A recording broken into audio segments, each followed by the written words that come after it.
All right. Hello, everybody. My name is Jerod. Just wanted to talk to you a little bit about a book that I just read. I actually mentioned it on one of the other videos that I was on with Jessica previously.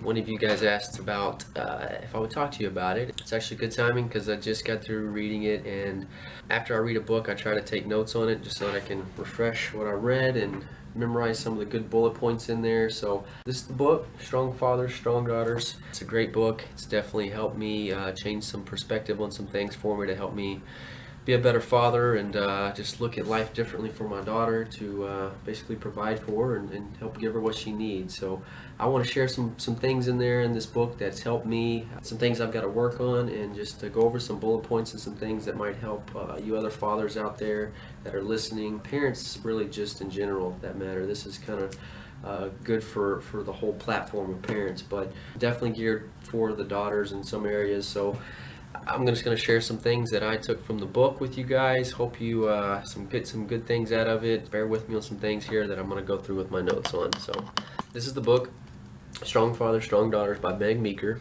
Like I said, really good book. Basically just really kind of a helpful book for me to just keep myself in check, make sure that I'm doing and being the right parent, the right man that I need to be in her life, in their life. I have two daughters, Jocelyn and Jordan. Both are one is about to be 2 and the other one about to be 5. So I'm right in the heart of it, right in the thick of it right now. And me and my wife Jessica, growing, learning, doing things together as parents, and this is definitely a good guidebook. So one of the main things that a couple of the main things that I got from it was just how much of an influence that I'm going to have on my daughter. I mean, I knew I was going to have one, but like, we as fathers have a huge influence on them. Like, we're going to be their main purpose and one of their main reasons for their success. I really want to take that to heart and do the best I can to provide for them. So one of the things was in there that was just to be the filter for your daughter's mind. You know, there's so much junk and so much crap that's out there in the world that you have to be that filter for her, to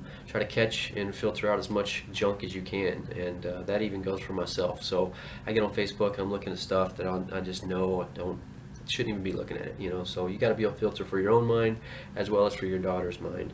You know, at a young age you can control what she's exposed to, and if you do it right when they're young, then they'll carry that into adulthood. Basically, be a fisher of men, right? So if you're teaching them right when they're young, well, then you ain't gonna have to teach them and continually, repetitively remind them over and over again when they're older. Another thing I was talking about in here is that you are the most important man in her life. She's watching every move you make, so be careful how you act, be careful how you speak. Don't be lazy, show good work ethic. Those are things I'm telling myself. One thing, be the best that you can be. They deserve that. So I need to be the best example, bring my best to them, my A game all the time. So that's one thing that I got to keep myself in check for by, showing patience, showing kindness, being loving, show good integrity, show work ethic, just not being lazy, because they're watching. Those characteristics that you can implement are definitely something you want to embed at a young age. So I'm trying to make that for myself. Again, that's going to make me a better person if I do these things. One of the best things you can do for your daughter is to raise the expectations of life. So basically set the bar high, right? It's always better to aim for the moon and hit the stars than to aim for the stars and hit a rock, right? So I want to make sure that I'm teaching her to set her bar high, and that's once again for myself. I want to make sure that I'm being the best that I can be. And then at the beginning of the book, it talks a lot about sex education, STDs, and all these things that are really crazy for me to even think about right now because my daughters are so young, but it's pretty eye-opening. I'm not going to get into that, but definitely take a look at those chapters. And if you're interested in the book, it's kind of frightening, but it's like, hey, you better make sure you're you're keeping things in check in your household. So definitely look at that, but I won't get into that. So one of the things is that it says every man that enters into her life is going to be compared to you. So you have other loves in your life. My wife, I have another daughter, blah blah blah, but those that she does not. You're her only and her first love, right? So every relationship that she has with a man is going to be filtered through her relationship with you. That puts a big influence on me. That sets the bar high for me because I want to. It talks about this. I'll just jump into it. I want to be the man that she wants to marry. I think I said that right. Yeah, be the man that you want her to marry, right? Choosing a spouse is one of the most important decisions we have in our life. So if I'm being that good example, that good man, and that good godly man that I want her to marry, then hopefully she'll find that in someone. And it starts with me. Read another book on here. We'll just talk. It talks about it in here, but it's called Love. Love is, or sorry, Love is spelled Time. Love is spelled with time. So spend time with her. Give her your undivided attention. So one of the things I put on my goals was to give my girls 30 minutes of undivided attention. Okay. Kind of new at this thing, so I had to lower my chair here. Now I'm with you guys. Okay. So one thing that I was saying was that you spend time with her. Give her your undivided attention. One thing I put on my list was that my goal for a week, one of my daily goals was to just give them 30 minutes of my undivided attention. Spend time with them, play a board game, go for a walk, simple things like that. And it takes 20-30 minutes to do that. So one of the things they were saying was, don't hoard the wisdom that you receive. Make sure that you are a filter to pass that down to them, and do it in pieces. Do it when you think she's ready for that certain wisdom. And that's kind of how God's doing things with me right now. I mean, I'm learning things as I go, and I feel like He's giving it to me in chunks and pieces as I need it. So I am going to be that father that try to be that father that God is to me, like that. So one thing that I did want to talk about was in here, it was about authenticity, about doing things with your daughter, spending time with them, right? But doing things with them that you like to do. My girls, they love princesses, they love Barbies. They don't want to sit down and play tea set and Barbies. That's fun and stuff. I like doing that thing, but that's, I'm doing that because I love them, right? Like, it talks about being authentic. Put yourself in an environment to where you're yourself, right? Like you're happy, and that's I'm happy when I do those things. But it's more like, like, just for example, like I've read this: take her outdoors, go do things, turn a wrench, help her fix a car, whatever the case may be. I like to play golf, so I took her golfing, and we had a blast. Just me and her chilled in the golf cart and rode around. And granted, it was hot here in Texas, but we had a blast. But that she saw me in my element. That's where I like to have fun. That's where I go to be myself, and it was really cool because we played, and she got to see a whole nother side of me. So it was really cool that I read that about that. Another thing here is it says keep her humble, keep her world larger than herself and her talents. I think that's a huge point in this world, especially with the way advertising and marketing is. It's really portrayed to selfishness. It says here, let her fail, and then after she fails, let her know that you still love her no matter what. You gotta have humility in this world. Teach her that we're all created equally, and that you should treat others how you want to be treated. So the golden rule, basically. I try to do that right now in my recruiting practices and the way I do my job. I just try to make sure that I'm putting myself in my candidate's shoes and treating them the way I want to be treated. And it's great. I'm not trying to manipulate anybody. I think that's the way I want to treat and raise my girls, to let them know that there's a bigger purpose, there's a bigger picture. Don't just think about yourself. Be able to put yourself in other people's shoes and look at things from all different perspectives. It'll help them in life. I think that's a good thing there. Another one that was a good one here. Don't raise a princess.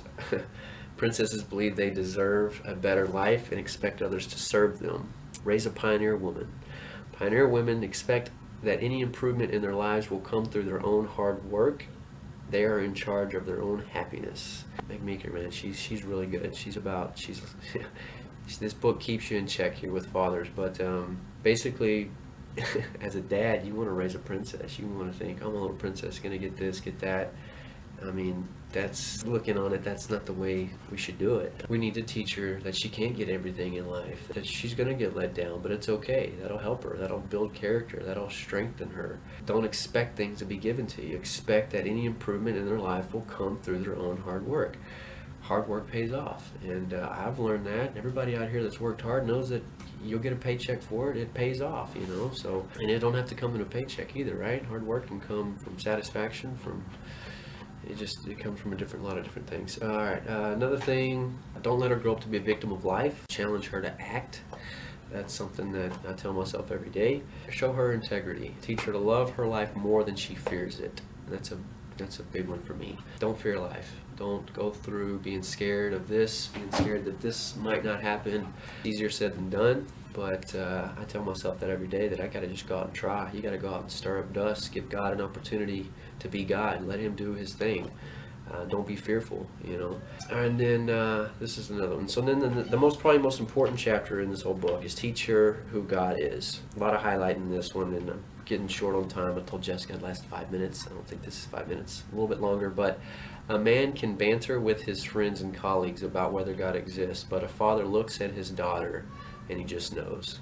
I can say my faith with God has strengthened because of my daughters, and it's awesome. It's I see them and I'm reminded daily about God with them. So that's awesome. That's a powerful deal to me. So so this one really hit home with me. So basically, it's just saying that don't be afraid to talk to them about God, of who God is and what He's about in your life. And if you don't believe and you're under the journey right now, just tag along with her, man. I'm sure, I saw my dad and my sister go along together. Me and my dad kind of started our journey together, and our faith is growing stronger together every day. But if you already have something, you need to tell her. You need to pass that wisdom down to her and let her know about God. Some people think, it talks about in this book, that I'll just let her figure it out on her own. I'm not going to force her to believe in God. Well, no. It's like, think about it like alcohol, drugs, cigarettes, driving under the influence. You educate your children about these things. You let them know what's good and what's bad. If you believe in Jesus and you believe in God, you know He's good, so why would you tell her about it? Basically, if you don't give guidance to your daughter, then she'll come up with answers of her own. Your authority will be replaced by something or someone else. He promises her, God gives help, and He promises her hope that the future will be better. So don't deprive her from this hope and this help, that was awesome. That was good. So just kind of summing it up here. Sorry, man, that last chapter was good for me. Got me emotional. But it talks, about, the last one is about keeping her connected. It talks about cell phones and keeping life simple and things like that. But pretty much that was the last part I had wanted to leave with. I hope this book helps you. If you have not read it, take these notes that I just gave to you. Those are some of the bullet points and the highlights that I saw from it, but I'm sure you can get a lot more out of it too, just reading it yourself. Meg Meeker, you're awesome. She wrote another book called Heroes. I'm going to be reading that one too. So if y'all haven't read this book, go check it out. It's a good book. Thank y'all for listening to me. Give me a thumbs up if you like it. Any comments, any questions, let me know. Thank you.